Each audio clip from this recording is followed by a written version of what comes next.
Welcome to the deep dive. We get right into it here. And you're listening because, well, you want to understand those economic essentials, the ones that can really pave the way towards financial freedom. So our mission today, it's pretty straightforward. We want to pull out the key knowledge, the core insights from a whole range of sources. We're talking economic principles, personal finance, even global inequality, all to help you, navigate towards more financial autonomy. Yeah, and we've got quite a mix of materials to draw from today. It's like a toolkit, really, for economic understanding. We'll be looking at stuff from Investopedia. Yeah. There are pieces on good financial habits, managing debt. Then there's Bankrate on passive income, another Investopedia piece on economic history. Some practical advice from a beginner's wealth guide. Okay. Plus Pew Research on global inequality, Wikipedia's definitions of economic systems, an article on escaping the rat race. Right, the daily grind. Exactly. And also a look at capitalism's challenges, some core ideas from Thomas Sowell's Basic Economics, and finally the big World Inequality Report from 2022. It's a lot, but it connects. It definitely sounds comprehensive. Okay, so let's dive in. We'll start with the basics, the foundational economic principles, maybe a quick look at how economic ideas evolved. Good plan. Then we'll get practical.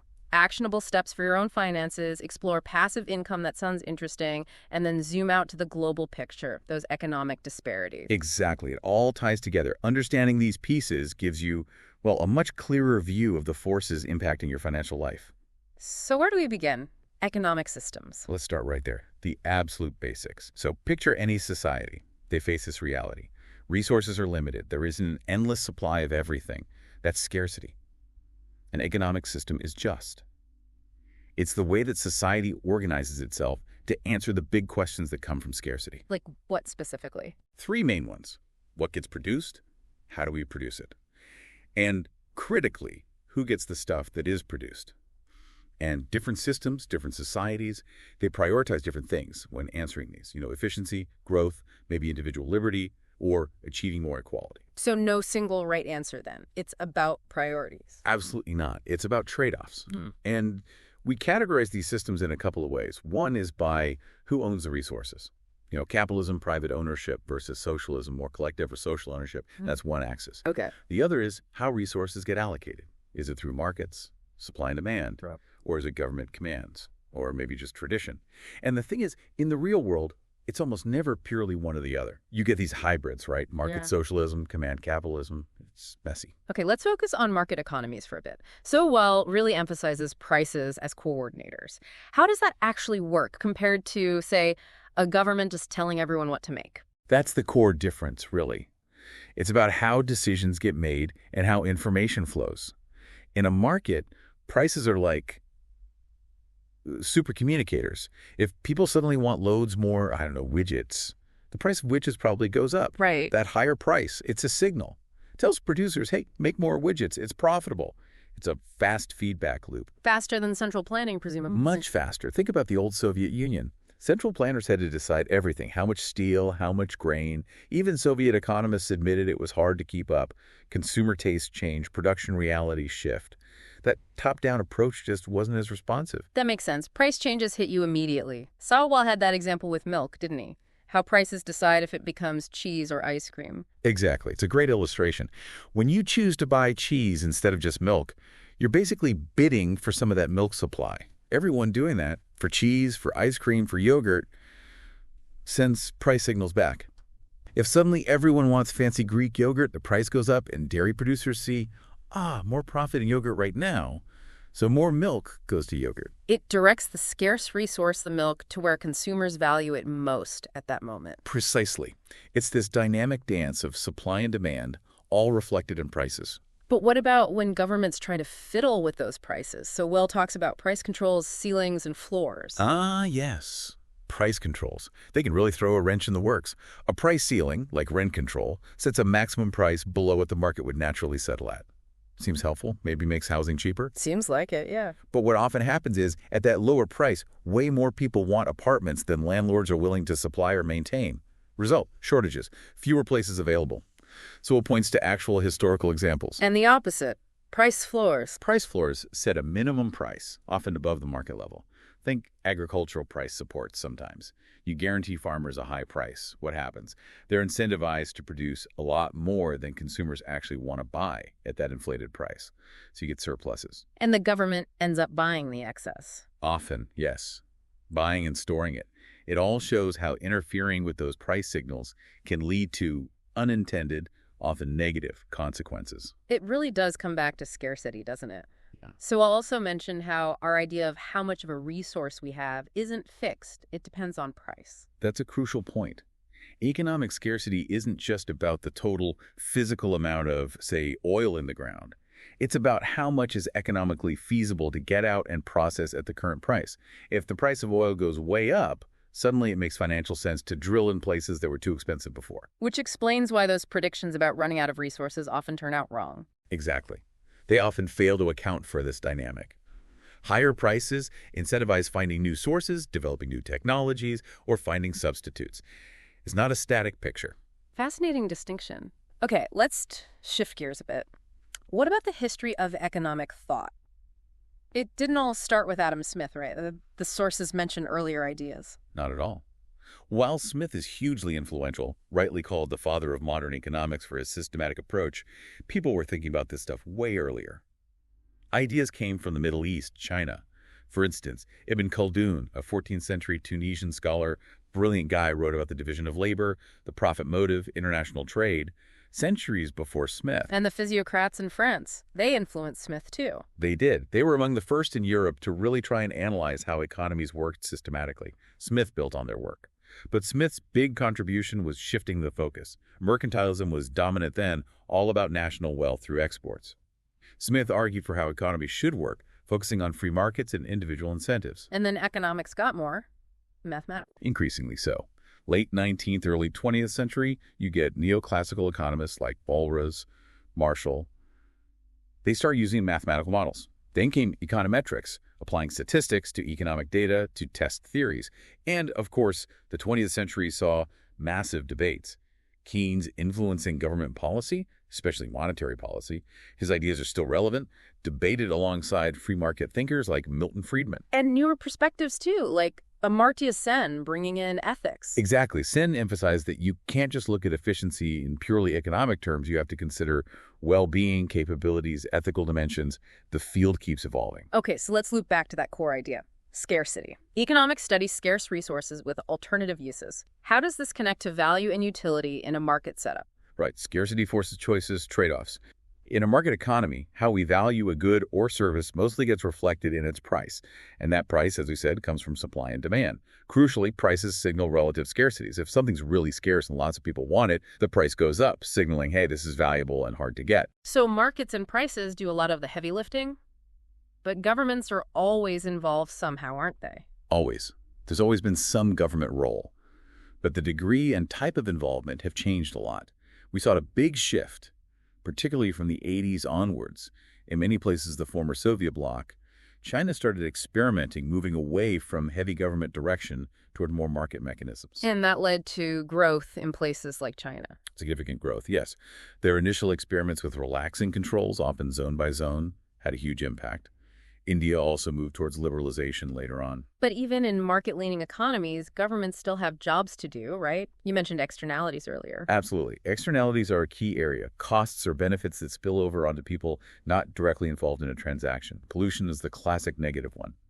Governments can try to correct for these using taxes, regulations, trying to make the price reflect the true cost, including the environmental damage, for example. And Sowell's point that government actors also respond to incentives. A very important reminder. Government agencies, politicians, bureaucrats, they aren't immune to incentives. Their actions are shaped by the rewards and penalties they face, just like everyone else. How do governments fund themselves? Besides, printing money. Well, mainly through taxes, collecting revenue from individuals, corporations. They can also borrow by issuing bonds, which means future taxpayers eventually have to foot the bill. So Gringle brings up a Laffer curve concept here. The idea that just hiking tax rates doesn't automatically mean more government revenue. Oh, right. If rates get too high, people might work less or find ways to avoid the tax. Exactly. He gives examples where rate hikes seemingly led to less revenue, suggests there's a complex relationship there. He also points out a difference between government pensions and private annuities. Government plans often depend on current workers paying for current retirees, making them vulnerable if demographics change, like fewer workers per retiree. Potentially, yes. Unlike a private fund where your contributions are invested for your own retirement. And there can be downsides to too much government control in specific areas, like those banks in India. That's the risk highlighted. When political goals potentially override sound economic or lending practices, you can end up with problems like rising bad debts in state-controlled banks. But flip side, governments also set crucial rules like antitrust laws to prevent monopolies and keep markets competitive. It's a balancing act. Okay, this gives us a great overview of the big picture. Let's zoom right in now to the individual level. Personal finance. How do we take control? Our sources mention goals and budgeting first. Yes, the beginner's guide had that story about Gabby. It's quite relatable. She just started by tracking everything she spent, every coffee, every snack. Painful maybe, but revealing. Seeing where the money actually goes. Exactly. And once she saw that, she could set a realistic savings goal, $125 a month in her case. So for anyone listening, the first steps are always figure out your income, know exactly what's coming in, then list all your monthly bills and expenses, get it down on paper or in an app. Once you have that income outgoings picture, what's next? Assets and liabilities. Right. Key concepts. Assets are basically what you own that has value. Savings, investments, your car, maybe your house if you own one. Liabilities are what you owe. Debts, student loans, credit cards, the mortgage. And the relationship between them. Simple but powerful equation. Assets minus liabilities equals your net worth. That number is a snapshot of your overall financial position. You want it to be positive and, ideally, growing over time. And debt clearly pulls that net worth number down. Directly. Every dollar of debt is a dollar off your net worth. Plus, the interest you pay on debt is money you can't save or invest.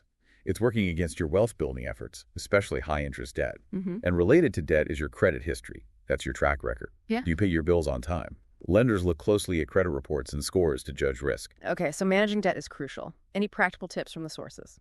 Pretty common sense stuff, but important. Don't borrow more money just to pay off existing debts. That's a dangerous spiral. Be super wary of those easy credit offers that land in your mailbox or inbox. Read the fine print, always. Understand the interest rates, the fees, the terms. And if you feel overwhelmed by debt, don't be afraid to seek help from reputable sources like nonprofit credit counselors. That mortgage example comparing 30 years versus 15 years was really striking. Shows the long-term cost. Hugely striking. Same loan amount, $150,000. At 4% over 30 years, you pay something like $84,000 just in interest. But at 3% over 15 years, okay, slightly better rate. But mainly the shorter term, the total interest plummets to around $28,000. Wow, that's over $50,000 saved in interest. Massive difference. Your monthly payments are higher on the 15-year, no doubt. But you own the house free and clear much sooner, and you build equity way faster. Remember, equity is the home's value minus what you still owe. Paying down the mortgage faster builds that equity. Beyond debt, what about building wealth, savings, investing? Absolutely key. First, safety net. An emergency fund. Cash set aside, ideally 3-6 months of living expenses.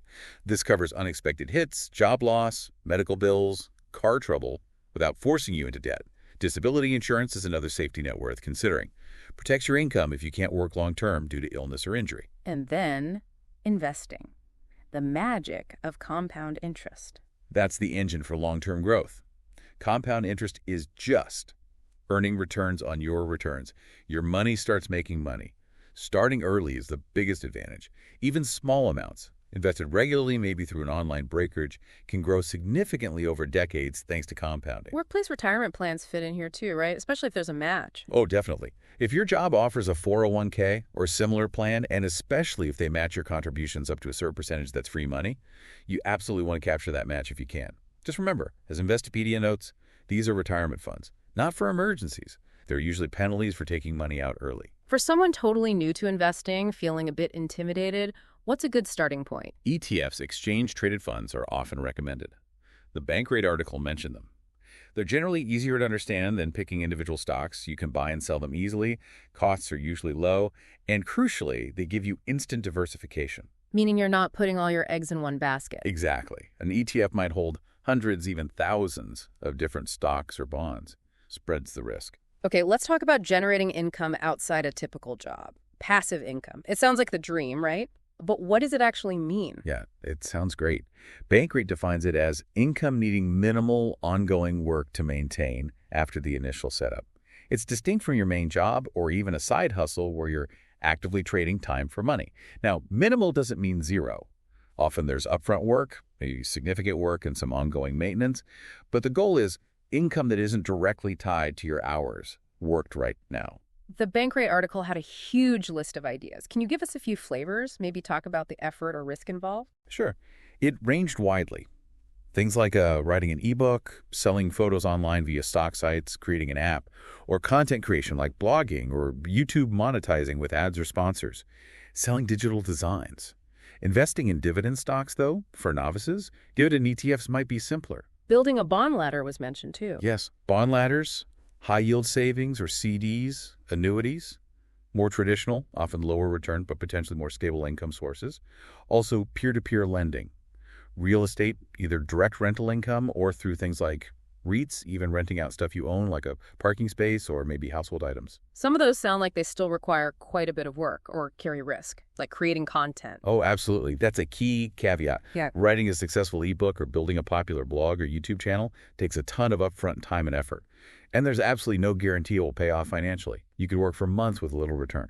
Same with sponsored posts on social media. You need to build that audience first. That takes time and consistent effort. And things like crowdfunded real estate. Sounds modern, but risky. It can be. Potential for good returns, but you really need to understand the specific project, the platform, the risks involved, and importantly, how easily you can get your money back out if you need it, the liquidity. Due diligence is critical there. So passive income isn't necessarily easy income, especially at first. Not always, no. Some streams, like dividend ETFs or high-yield savings, are more passive once set up. Others, like building a business or creating content, are very active initially and might require ongoing work. It's a spectrum. Okay, that gives us a solid grounding in personal finance strategies. But our sources also force us to look outwards at the bigger picture of global economic inequality.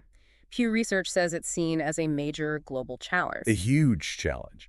And the World Inequality Report 2022 really digs into this. Their big push is for more transparency.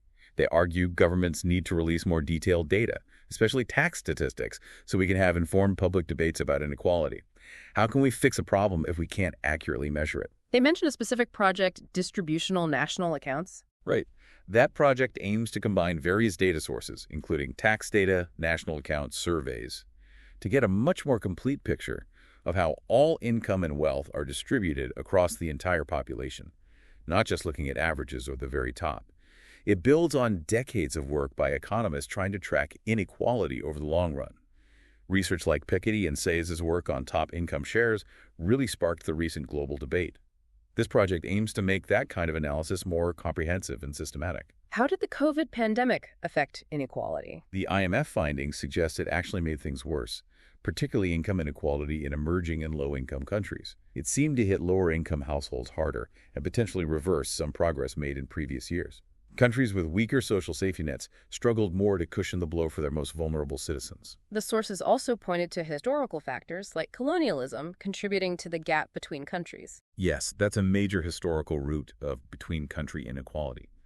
The period of Western colonial dominance definitely shaped global economic structures in ways that benefited the colonizers, often at the expense of the colonized. Some historians argue that factors like access to resources extracted from colonies were crucial for the Industrial Revolution taking off in Europe, leading to a great divergence from other parts of the world that might have been on similar economic footing before then. But inequality isn't just between countries, it's a big issue within wealthy countries too, right? Absolutely. The World Inequality Report makes that clear. Even in the U.S. and Western Europe, wealth concentration was incredibly high in the early 20th century. And while there were periods where inequality decreased, the report notes that since roughly the 1980s, economic policies in many of these rich countries seem to have favored wealth concentration again, leading to rising inequality within those nations. Gender inequality is another piece of this puzzle. A critical piece. Globally, women earn a significantly smaller share of total labor income than men. A big factor is unpaid care work, childcare, elder care, housework. Time-use surveys consistently show women shoulder a much larger burden of this unpaid work across the world. This limits time and opportunities for paid work and career advancement. The report had some stark figures on carbon emission inequality, too. That was eye-opening. Really stark. The bottom 50% of the world's population, by income, contribute only about 12% of global carbon emissions. Average, 1.6 tons per person per year. Compare that to the top 10%. They're responsible for almost half, 47.6% of all emissions, average. 31 tons per person. The difference is just enormous. A huge disparity in environmental impact. Massive. And the report breaks it down for individual countries, too, like France, showing the female labor income share, average emissions, but also the big gap between low and high emitters within France. Germany, top 10% earning 10 times the bottom 50%, with inequality rising since the 80s. Japan, similar data on income gaps, female labor share, and their per capita carbon footprint. It paints a detailed, often troubling picture. So bringing all these threads together, the economic systems, personal finance, global inequality, how does this connect back to that idea of escaping the rat race? Well, escaping the rat race, as that source put it, isn't just about getting rich quick.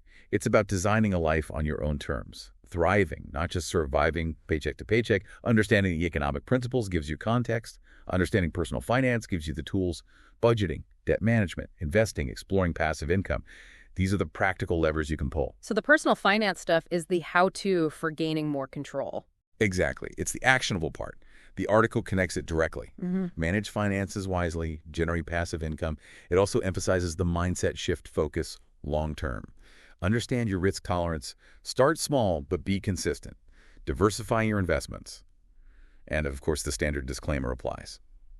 None of this is specific financial advice. You have to do your own research and maybe consult a professional. But understanding the bigger picture, the inequality landscape, how does that fit in? Does it just make you depressed, or is there value there? It's definitely sobering. But I think understanding the broader context, the systemic issues, the historical factors, it adds depth to your own journey. It helps you see that individual effort matters, but it happens within a larger system with its own challenges and biases.